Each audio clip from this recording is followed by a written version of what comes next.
자기가 여호와의 얼굴을 피함인 줄을 그들에게 말하였으므로 무리가 알고 심히 두려워하여 이르되 너희가 어찌하여 그렇게 행하였느냐 하니라.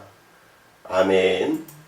자, 오늘의 본문 요나서 1장 1절부터 17절 그 가운데 요절이 되는 10절을 중심해서 드릴 말씀이 어찌하여 그렇게 행하였느냐라고 하는 주제의 말씀입니다. 오늘의 본문 말씀은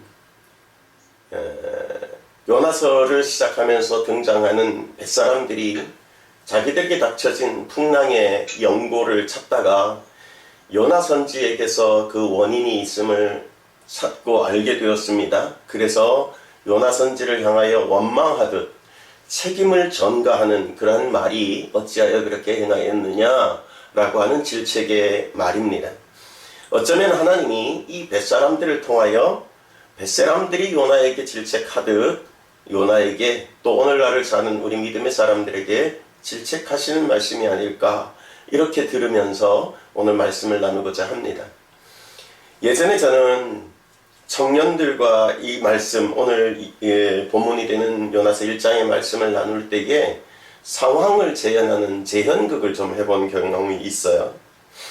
지금 우리가 있는 이곳, 현실, 또 내가 활동하는 그 삶의 현장, 그 모든 것이 요나가 타고 있는 배 위, 그러니까 선상이다 라고 생각하고 각자의 입장에서 항변할 수 있고 행동할 수 있고 또한 가지고 있는 비전에 대한 이야기도 그렇게 함께 나누면서 그렇게 이렇게 상황극을 만들어서 우리가 그 의미를 되새겨 봤던 적이 있어요. 자신을 점검하기에 참 유익했던 시간이다 이렇게 생각이 들어서 오늘은 저와 여러분들이 이 본문처럼 상황극을 재현할 수 있는 환경은 아니되지만 의미적으로 이렇게 자신을 점검하는 차원의 나눔을 한번 가져보도록 하겠습니다.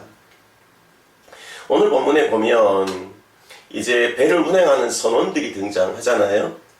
이들의 상황은요, 자, 배를 타고 깊은 바다, 넓은 바다, 큰 대양을 항해하고 있는 중에 여러분 풍랑이라고 하는 것을 만났습니다. 예기치 않게 만난 이 풍랑 때문에 적잖이 요동을 하게 되는데 얼마만큼의 상황이었느냐라는 것들을 살펴본다면 가진 물건들을 다 버렸다 이렇게 기록되는 모습이 보입니다. 여러분 상인들이고 배를 항해하며 배를 통해 운항하면서 대양과 대양 사이를 오가면서 이렇게 장사를 하는 사람이고 보면 그들에게 최고의 가치란 지금 배에 실고 있는 물건 그것일 겁니다. 그런데도 불구하고 여러분 궁극적으로 자신들의 생명이 위태로워지다 보니까 그 매여 살고 있었던 현실적인 최고의 가치들 그 모든 것까지도 다 버렸다라고 하는 상황이 만들어진 거예요. 그럼 어쩌면 인간적인 모습으로 볼 때는 최악의 상황이 만들어졌다라고 볼 수 있겠지요. 그런데 왜 이와 같은 현상까지 일어나게 되었는가? 그걸 우리는 잘 보아야 할 것입니다. 뱃사람들의 입장에서는요, 내가 뱃사람이니까 배를 항해하며 그렇게 이 대륙 저 대륙으로 오고 가며 이렇게 상업을 일삼고 있는 것이라면 배에 타고 있는 동안에는 그 배에 최선을 다해야 되는 거예요. 그죠? 풍랑이 아무리 거세도 뱃사람이니 노 젓는 것은 멈추지 않아야 되고 젖먹는 힘까지 다 해서 이 풍랑의 위기를 벗어나야 당연하다라고 여길 겁니다. 이 사람들은 다만 배를 운항하면서 물건만 실어다 날라다 주는 역할만 하는 사람이었어도 뱃사람 입장에서는 마찬가지예요. 삭슬 받았을 터이니 그 삭슬 받은 만큼 이 물건들이 하선할 때까지는 우리 책임이다 라고 하는 생각으로 여러분 물건도 지켜야 하고 내 생명도 지켜야 하고 내 배도 지켜야 하고 그러기 위해서는 생명을 다해서 젖먹던 힘을 다해서 이 일을 감당해야 되는 것이 뱃사람이에요. 그런데도 불구하고 이들이 다 해보았는데 그렇지 못하니까 지켜내지 못하였다 보니까 물건들을 이제 버리기 시작하는 겁니다. 왜 이와 같은 현상이 일어났다고요? 한계를 만났으니까 말입니다. 이게 인간적인 한계예요. 그래서 나타난 현상이 그 다음으로는 이게 누구 때문이냐? 라고 하는 문제까지 도달합니다. 그래서 찾다 이제 배의 가장 아래층에 내려가서 잠이 들어 있었던 요나를 깨워서 묻고 그에게 있는 이제 책임이 있다라고 하는 그런 말을 요나를 통해서 듣습니다. 그랬더니 이들의 반응이요. 네가 책임져라. 여러분, 책임을 지면 물론 책임을 져야 하는 입장에서는 책임을 져야겠죠. 그런데 보십시오. 그 책임을 전가하는 방법이 어디까지 갑니까? 무고한 생명인 것 같은, 저 사람의 잘못 행함까지는 인정이 될 것 같은데 저 사람의 생명까지도? 요건 우리가 좀 생각해 보아야 할 문제입니다. 어쩌면 그 무고한 생명을 바다에 던져서라도 자신이 지켰어야 할 일들, 자기들이 감당했어야 하는 일들이 그 생명에게 전가되는 이 악덕을, 이 폐악질을 저들이 행하고 있다는 겁니다. 생명 경시의 현상이고요. 책임 회피의 어쩌면 최고봉이라고 할 수 있는 장면이 이 장면이라고 생각이 듭니다. 자, 요나는 이 즈음에 이 뱃사람들과는 달랐던 요나, 그는 이제 어떤 반응을 보일까요? 그는 하나님의 말씀을 수종드는 선지자입니다. 세대의 상황에 민감하고 상황 파악이 빨라야 하는 입장에 있는 것이 이 선지자 요나입니다. 그래야 세대의 적절한 길을 알맞게 아주 때에 맞게 제시할 수 있으니까 상황 파악이 빨라야 되는 입장이라는 것은 그런 의미이지요. 그러나 여러분, 이 요나에게서 그냥 한마디로 말하면 그는 하나님의 명령을 피했다라는 것이 그의 지금 입장을 대변하는 말일 거예요. 여호와의 낯을 피하여 라고 하는 글귀로 오늘 본문이 제시가 되고 있는데, 여러분, 요나의 마음, 요나의 생각이 어디까지 미쳤습니까? 내가 여호와의 얼굴을 피할 수 있을 것이다. 여호와의 낯을 피하여 다른 데로 가면 하나님은 모를 것이다 라고 하는 그 생각이 가능하다고 생각했다라는 거죠. 그래서 하나님이 명령하는 길과는 다른 길을 가면서도 태연히 배 밑 아래층에 내려가서 거기서 편안히 잠들 수도 있었던 사람, 그게 요나 선지자였습니다. 선지자이니까 요나 정도 되면 이러한 때에 어떻게 했어야 돼요? 여러분, 이 길까지 오지 말았어야 되는 것도 정말 맞는 말이고요. 이런 정도 풍랑이 만나졌고 앞에 말한 것처럼 상황 파악도 빠르고 세대의 상황에 민감하고 그렇게 늘 깨어있는 정도의 믿음의 삶이면 당연히 사명으로 빠르게 전환했어야 마땅합니다. 그 빠르게 전환하는 가장 첩경이 뭐겠어요? 기도하는 거지요. 하나님, 내가 잘못했네요. 하나님, 나 때문이겠네요. 하나님, 지금 이와 같은 상황에서 내가 돌이키겠사오니 내가 돌이킬 수 있는 길로 하나님 나를 인도하소서. 그렇게 기도하면 가장 마땅한 것이었을 겁니다. 그러나 선지자 요나도 이 상황에 뱃사람들처럼 한계를 드러냅니다. 그리고 나름의 대책을 세우는 역시도 그 대책조차도 어이없는 대책을 만들어냅니다. 뭐라고 합니까? 나를 던져라. 나를 저 바다에 던져서 너희들은 너희들의 위기를 면해라. 내가 책임지겠다. 이거예요. 내가 책임지겠다. 근데 한번 심각하게 들어보십시오. 책임질 수 없는 사람이 책임진다 라고 말하는 이 요나의 말이 과연 그가 말하는 것처럼 책임지는 말이 되겠습니까? 성립이 되겠습니까? 아니요. 무능한 사람인데, 책임을 질 만큼 능하지 못한 사람인데 어찌 알겠어요? 여러분, 우리가 믿음의 기초에서 다시 한번 돌이켜 말한다면 그는 하나님을 하나님으로 알고 있었던 바 아는 만큼 그는 믿지 못했습니다. 내가 평소에 믿는다 하며 살았던 그 믿는다만큼 그는 믿지 못했습니다. 아울러 여러분, 앞에 말했던 몇 사람들과 지금 요나, 선지 이 모두를 통틀어서 공통적으로 만들어진 현상이 뭐예요? 현실이 망가졌잖아요. 다 망가졌어요. 풍랑으로 물질이 손해가 났고요. 시간적인 손해이고요. 야, 그러면 우리가 최고의 사람들인데 모양이 빠져도 한참 빠졌습니다. 선지자, 그럼 내가 당시엔 최고의 선지자인데 왜 최고였겠어요? 하나님이 고르고 뽑아서 여러분, 자신의 자국에도 아니라 먼 나라, 이웃 나라 아수르에 가서 복음을 전하라고 니느웨로 지금 보내는 선교적인 사명을 띠고 가는 사람이 요나 아니겠어요? 그런데 이와 같은 일들을 만났어요. 모양이 빠져도 엄청나게 어처구니 없는 모양으로 추락하고 말았습니다.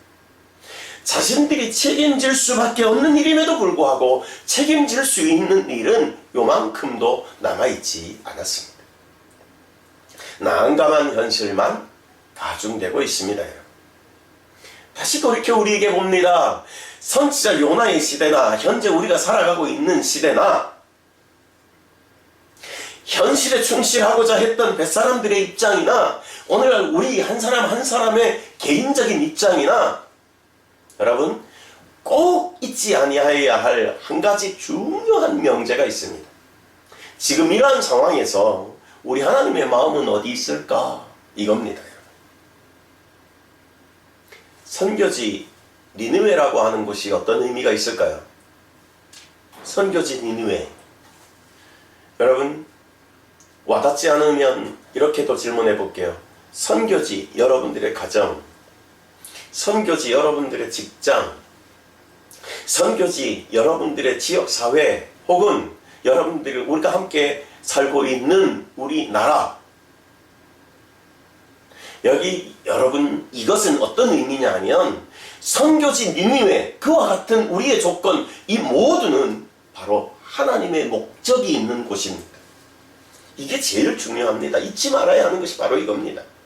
하나님의 목적은 뭐예요? 하나님께서 구원시키시고 싶으신 구원의 대상, 바로 사람이 거기 있기 때문입니다. 하나님의 마음이 여기 있어요. 유대 역사를 보면요, 큰 제국 아수르의 지배를 받기도 하고 괴롭힘을 당하기도 하고 그러다 아수르에게 식민 통치를 받기도 하죠. 나중엔 바벨론으로 포로되어 가기도 하고요. 아수르의 지배 아래 있기도 하고 나중엔 헬라, 로마 큰 제국들의 흐름 가운데 유대 나라는 계속해서 어려움을 당하고 삽니다. 그 중에서 이제 식민 통치를 받게 됐던 이 초반부에 여러분, 아수르 제국의 에게 북이스라엘이 망해요. 그리고 숱한 괴로움을 당하는데 그 괴로움을 당하던 시절 어간에 여러분, 이 아수르라고 하는 나라에, 그러니까 유대 나라의 원수 같은 나라의 수도가 어디냐 하면 니느웨라고 하는 도시입니다. 여러분, 지금 요나는 자국의 선교사로, 자국의 목회자로 부름을 받은 게 아니라 선교적인 사명을 감당하라고 큰 선교사로 지금 자기의 원수의 나라 수도에 보내짐을 받고 있는 거예요. 왜요? 하나님의 마음이 거기 있으니까. 거기 구원받아야 할 하나님의 사랑이, 하나님의 마음이 머무는 목적이 그 사람들에게 있으니까 말입니다. 그러나 인간적인 마음은 어떨까요? 인간적으로는 니느웨라는 건 말씀드렸던 유대인 입장의 요나로 본다면 부담 가는 땅이에요. 싫은 땅이에요. 미운 사람들이 득식을 하는 땅이에요. 저기에 너의 책임이, 너의 선교적인 사명이 있다라고 말하면 여러분, 두 말 않고 거절하고 싶은 땅이야. 그게 니느웨예요. 그러나 남겨진 중요한 명제는 뭐예요? 하나님의 마음이 거기 있다는 게 중요하죠. 참으로 난감한 상황인데 요나는 요나대로 뽑아서 골라서 보냈는데도 제 길로 안 가고, 뱃사람들은 저마다 어려움을 당하면 자기들이 섬기는 자기들이 신들의 이름만 부르고, 그리고 엉뚱하게 자기들이 책임져야 하는 부분일지라도 누군가에게 책임을 전가하고, 요나 선지도 자기네 책임을 지지도 못하면서 기도하여야 할 본분은 마저도 잊어버리고 나를 던져서 나를 죽여서라도 이렇게 엉뚱한 대답만 던져주고, 여러분, 듣는 사람이나 듣는 말을 전해줘야 될 사람이나 엉뚱한 결론만 내어지니 여러분, 이럴 때 어떻게 해야 될까요? 여러분, 하나님은 어떠실까요? 하나님의 마음은 알겠는데 나의 마음은 그 하나님의 마음을 쫓아가지 못하고 있고, 세상도 마찬가지로 쫓아올 생각조차도 없는 것 같고, 이러한 때에 말입니다, 우리는 과연 어떻게 해야 될까요? 여러분, 이런 상황에서 우리 하나님의 모습을 좀 살펴보기를 바랍니다. 자세히 관찰하여 보기를 바랍니다. 하나님의 마음을 의식해 보기를 바랍니다. 여러분, 이러한 상황에도 하나님은 요나가 필요하셨어요. 변치 않고 하나님의 마음은 여전히 니느웨의 그 숱한 백성들에게 긍휼의 마음이, 사랑의 마음이 있으셨어요. 그래서 야, 어떤 일로 해 정도가 아니라, 너 말고 내가 다른 사람 찾을게 라고가 아니라, 그래도 너 가야 한다, 그래도 목적이 저기에 있다, 그렇게 가르치시는 듯한 모습을 우리는 지금 잘 관찰해 보아야 합니다. 여러분, 흙으로 사람을 만드신 분이 창조주 하나님, 우리 여호와 하나님 아니시겠어요? 그러니 예수님께서도 예수님 당시에 활동을 하실 때도 그런 말씀을 하셨어요. 이 돌들로도 아브라함의 자손을 만들 수 있다라는 말씀을 하신 적이 있어요. 우리 하나님 그런 능력이 없으신 분이 아니에요. 창조주 하나님인데 무엇이든들 가능하지 않겠어요? 이 돌들로, 숱한 돌멩이로 아브라함의 자손, 믿음의 사람들, 사명의 사람들 얼마든지 만드시겠어요. 얼마든지 삼을 수 있어요. 그러나 그렇게 그냥 처음부터 다시 이렇게 하시는 것이 아니라, 그래도 너 가라, 그래도 너에게 기회 주마, 그래도 내 사랑을 전해라, 이렇게 사랑하시는 거지. 우리는 그냥 이 조건에 엎드려서요, 감사합니다 해야 돼요. 성은이 만극하옵니다 해야 하는 거예요. 여러분, 요나에게만이 아닙니다. 이러한 은혜와 감사의 조건은 당시 요나에게서처럼 오늘날 우리들에게도 늘 항상 있는 것입니다.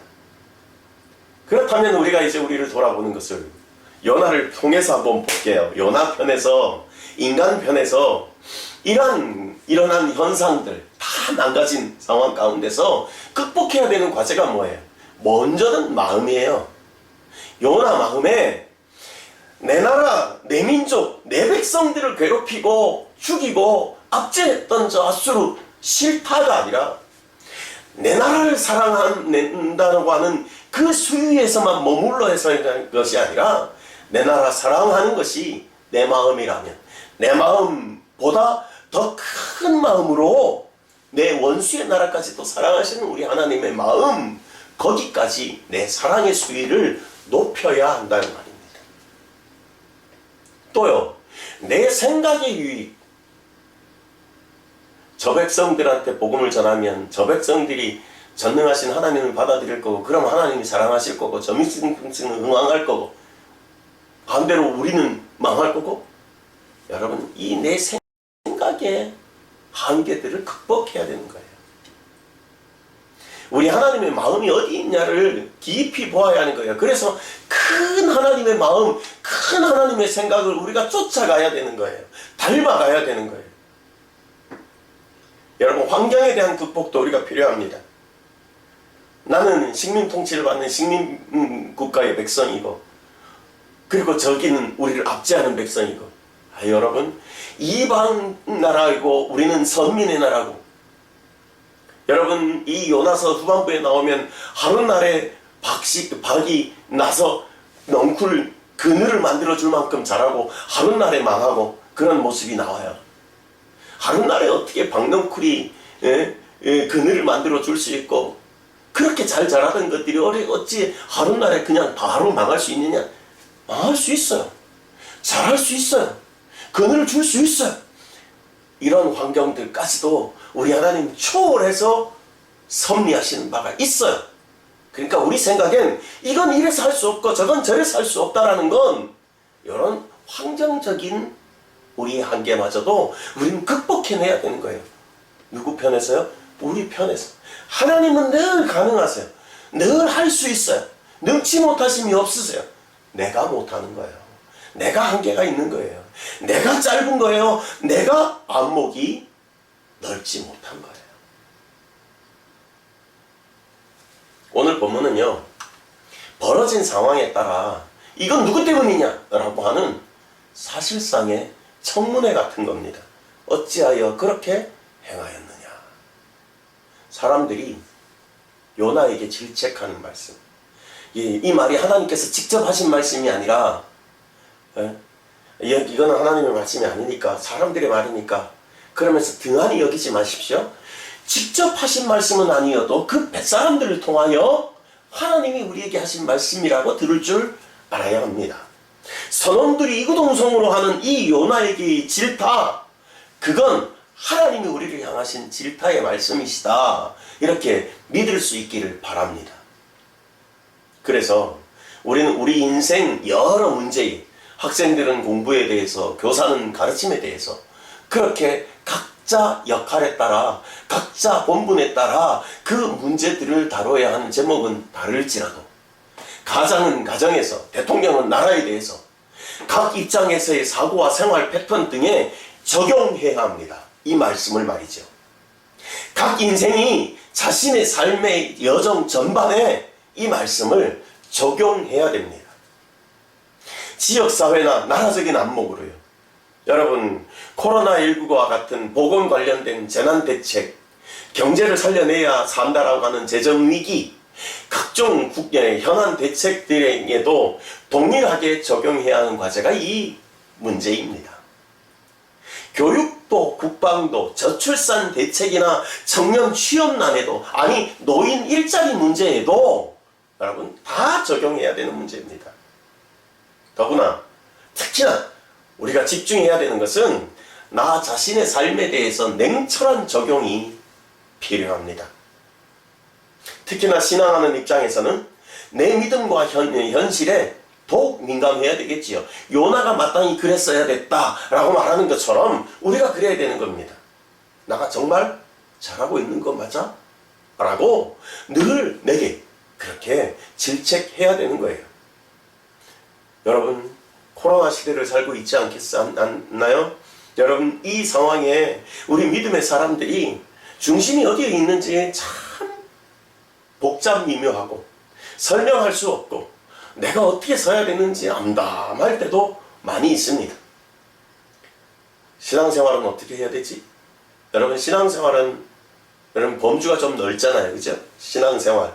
그러나 그 중에서 가장 큰 비중을 차지한다라고 말할 수 있는 것이 어쩌면 교회 생활일 겁니다. 근데 그 교회 생활이 요즘 큰 위협을 당하고 있잖아요. 그죠? 전혀 못하고 있다시피 하는 그런 상황이라고도 볼 수 있어요. 이럴 때 우리는 어떻게 해야 될까요? 이건 누구 책임이냐? 어찌하여 이렇게 만들어놨느냐? 라고 말한다면 이 질책에, 이 질타에 피해갈 수 있는 사람이 누가 있겠습니까?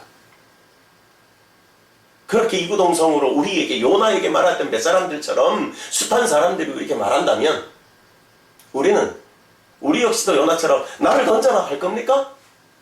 아니, 그럴 수는 없잖아요. 하나님이 이 뱃사람들처럼 어찌하여 그렇게 행하였느냐 그러면 저 여러분 뭐라고 말해야 정답일까요? 바른 자세일까요? 그러니까 심각하게 생각해야 될 문제는 이거지요. 기타 여러 모임에서 그리스도인들로서 내가 존재감도 있고 영향력도 있고 그런 삶을 내가 사는가 못 사는가, 이 문제를 적극 적용해야 되는 거죠.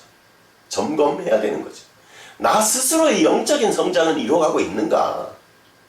코로나 시대라고 여러분 모든 것이 격리되고 모든 것들이 모임이 취소되고 그런다고 우리의 신앙도 취소하고 우리의 신앙도 정체하고 우리의 신앙도 격리시켜 놓고 그래야 되나요? 아니요, 그럴 수 없어요. 자, 이제 조금 길어졌는데요. 결론을 위한 제2의 말씀을 좀 드리면서 마무리를 해보겠습니다. 저와 여러분들이 힘써야 하는 것은 삶 자체가 예배적이어야 해요. 예배적인 실천적인 삶, 그게 우리에게 꼭 필요합니다. 여러분 이전에 우리는 모양을 잘 갖춰왔잖아요. 성경 제끼고 경건한 모습을 갖추어서 여러분 의복도 잘 정제하고 헌금도 준비하고 그래서 교회에 가고 오는 일들을 잘 해왔어요. 어떻게 기도하고 어떻게 예식을 치르고 많은 것들로 우리는 모양을 갖추었지만 사실은 결정적인 순간이 오면 요나처럼 아무것도 믿지 않는, 아는 만큼 믿지도 않고 믿었던 것처럼 믿지도 않는 그런 불신앙적인 선택을 해온 것이 사실이라면 피해갈 수 없는 이 말에 우리가 이제부터라도 실제적인 믿음의 삶이 우리의 삶에 필요하다, 그렇게 여기시고 살 수 있기를 바랍니다. 예배적인 실천의 삶 말입니다. 두 번째는 우리의 삶 가운데는 하나님의 역할이 있고 나의 역할이 있습니다. 그 두 가지 중에 여러분 나의 역할에 나는 충실해야 돼요. 옛 선현들의 말 속에도 있는 것처럼 진인사 대천명이라는 말이 있잖아요. 나의 마음은 부동인데 하나님이 다 이루어 주신다? 아니요. 창조 이후의 기본적인 질서의 것들을 하나님이 다 이루셨지만 여러분 이후에 우리가 살아야 하는 우리에게 맡겨진 사명을 주신 이후엔 그렇지 않습니다. 우리에게 맡겨주신 바가 있어요. 그러면 그건 누가 해야 해요? 우리가 해야 해요. 만약에 내 마음은 부동의 자세인데 하나님이 다 하신다 그러면 차라리 하나님 로봇 만들어 놓고 그냥 우리를 그냥 떠던 그냥 소프트웨어로 제어만 하시면 돼요. 그러면 우리가 아는 바 전능하신 하나님, 그 속에 우리 하나님은 다소 좀 한정적인 하나님에 불과하게 되겠지만 하나님은 그런 하나님은 아니시잖아요. 하나님은 이미 우리에게 행할 수 있는 모든 것의 기반을 이루어 주셨어요. 창조가 바로 그것입니다.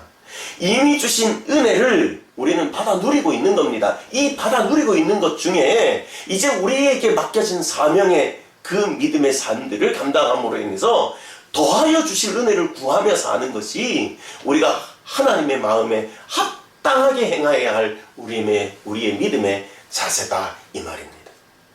그래서 저는 오늘 마무리를 지으면서 목표를 삼아야 할 표를 한번 제가 제시해 드리고 싶어요. 우리에게 주어진 니느웨를 향하여 이렇게 외치고 싶은 거죠.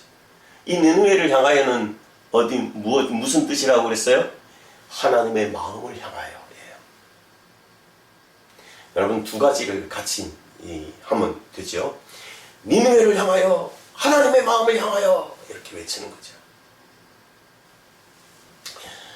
하나님 내게 주신 내 가정과 일터와 삶의 모든 현장에서 내게 주어진 금생의 삶만이 아니라 이후에 영원히 살아야 할 천국의 그 영원을 준비하며 살아야 하는 것이 우리입니다.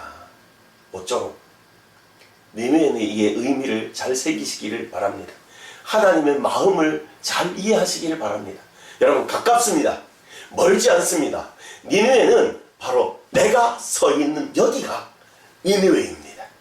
바로 여기에서 극복의 과제가 바로 어플리케이션 되는, 적용되고 응원되어지는, 그래서 순탄히 순항하며 선한 영향력으로 믿음의 능력을 보이고 하나님의 마음이 있는 곳에서 온전한 승리가 있는 삶을 우리 모두가 살아갈 수 있기를 주 예수의 이름으로 간절히 축복합니다.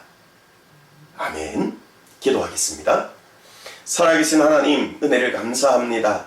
세상에 살며 현실적인 어려움을 겪을 때마다 오늘 요나서에 기록된 뱃사람들처럼 이 일이 누구 연고인가, 무슨 일 때문에 일이 벌어졌는가 찾고 찾으며 그것이 우리 인간적인 한계를 드러내는 말의 시초가 되고, 또 아버지 하나님, 요나에게서 그 원인을 찾았던 바 이 뱃사람들의 악행과 또 요나 선지자마저도 인간적인 방법에 머무르는 자신이 책임질 수 없는 바를 책임지겠다라고 헛맹세처럼 행하는 이 인명경시와 또 무능함의 극치를 보여주는 이 모습들이 바로 오늘날 살아가는 우리의 모습이라고 다시 한번 우리 하나님 앞에 고백합니다. 연약한 우리를 불쌍히 여겨 주옵소서. 그러나 우리의 홀로 두지 아니하시는 우리 하나님이 내게 주신 바 믿음을 더욱 성장시켜 주시옵시고 더욱 커나갈 수 있도록 더 큰 비전을 볼 수 있도록 그리하여 하나님의 마음이 있는 곳까지 관찰하고 익히고 그렇게 아버지 하나님 의식함으로 이 세상의 선한 영향력들을 아름답게 끼쳐가며 승리하는 모든 믿음들이 되어지도록 우리 하나님 지도하여 주시옵소서. 우리가 믿는 만큼 믿기를 원합니다. 믿는다 했던 만큼 믿기를 원합니다. 우리가 아는 바만큼 하나님, 그 하나님을 바로 섬기기를 원합니다. 내게 믿음의 능력을 더하여 주옵소서. 모든 것을 이기고 극복하고 이루어내는 바의 삶을 허락하여 주시옵소서. 이를 통해 주께서 영광 거두시길 간절히 비옵고 모든 말씀을 그리스도 예수님의 이름으로 기도하옵나이다. 아멘. 지금은 우리 주 예수 그리스도의 은혜와 하나님 아버지의 극진하신 사랑하심과 성령 하나님 인도 내조 역사 위로 교통하시는 모든 은혜와 은사가 어찌하여 그렇게 행하였느냐 질타하는 뱃사람들의 말을 요나 선지자가 인간적으로 받아 넘겼던 것과 같지 아니하여 오늘 우리는 하나님께서 우리에게 주시는 바 질타의 말씀 또 다른 의미의 응원의 말씀으로 들어 하나님의 말씀 가운데 더 가까이 신실한 믿음으로 살아가기로 작정하는 바 모든 성도들의 머리 위에와 저들의 삶의 현장 위에 저들의 가정 위에 주의 교회 위에 지금으로부터 영원토록 함께 있을지어다. 아멘.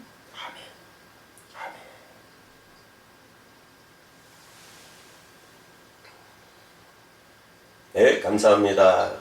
예배 잘 마쳤습니다. 샬롬. 다음 주에 만나요.